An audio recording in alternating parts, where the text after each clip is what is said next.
According to the Palestinian Health Ministry, 61,300 people in Gaza have died since the war broke out in October of 2023. My next guest, Jeremy Ben-Ami, is the president of J Street, a Jewish American lobbying group. As a growing chorus of human rights groups began to describe Israel's actions in Gaza as a genocide, Ben-Ami rejected those claims. But this week, he wrote on his personal Substack that as someone whose family life was shaped by the Holocaust, he would no longer argue against that claim. Quote, "The personal pain of my own family from a crime that I believe has no parallel and my association of the word genocide exclusively with that event means I am unlikely to use the term myself. But I cannot and will not argue anymore against those using the term. I simply won't defend the indefensible." Jeremy Ben-Ami is the president of J Street. He joins me now. He's also the author of the book, A New Voice for Israel, Fighting for the Survival of a Jewish Nation. Jeremy, thank you for being with us. And I want to just point out to our audience that you and I talk a lot about these things. I don't bring you on for the novelty effect of this. This is a hard thing. This is a hard thing for society, anybody with any sense of history to contend with. It's particularly hard for Jews to contend with, and particularly those who have any connection in their family to the Holocaust to contend with. So I want to just understand a little of your own journey on this. Ali, thank you as always for having me on, and I welcome the chance to have this conversation. I was just in Israel this week. I was down by the Gaza border. We visited a kibbutz that had been destroyed on October 7th. We toured with a man who survived somehow miraculously and is one of the few people back living there. The opportunity we had was to then get on a Zoom link with somebody who had recently left Gaza, who could describe to us firsthand what conditions are like there.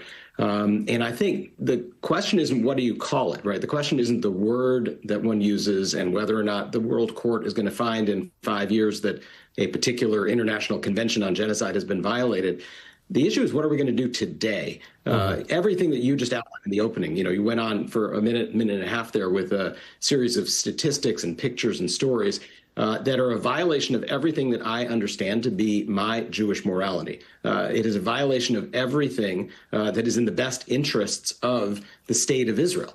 It is not in the interest of the state of Israel to be starving an entire population and to be in the process, as Tom Friedman has written, of becoming a pariah state. Is this the kind of world that I want to raise my kids and my grandkids in, where the state of the Jewish people has become an international pariah because of the way that it's treating another people? We're doing airdrops. We're seeing airdrops, which you see in areas of famine where there's no way to get food in.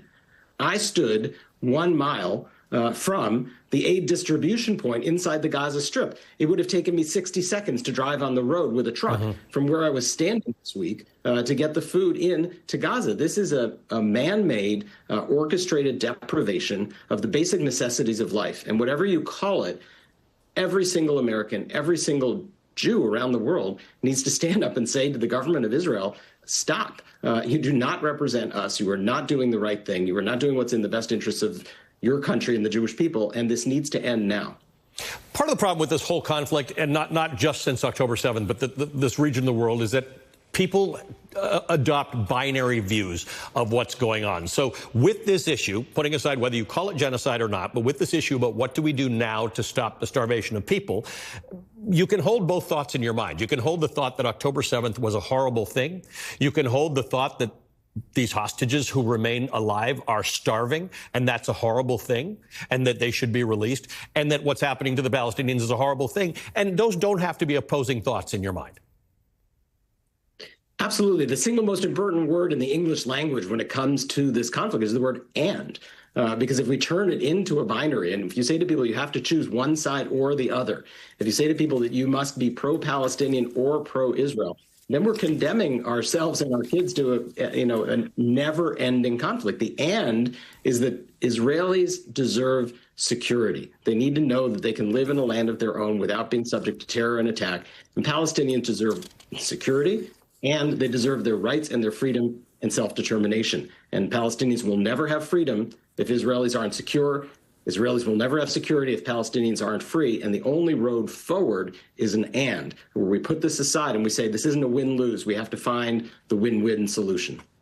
It is a conversation that requires nuance, and you have continued to bring nuance to the conversation, and I appreciate that. Jeremy Ben-Ami is the president of J Street. He's the author of the book, A New Voice for Israel, Fighting for the Survival of the Jewish Nation.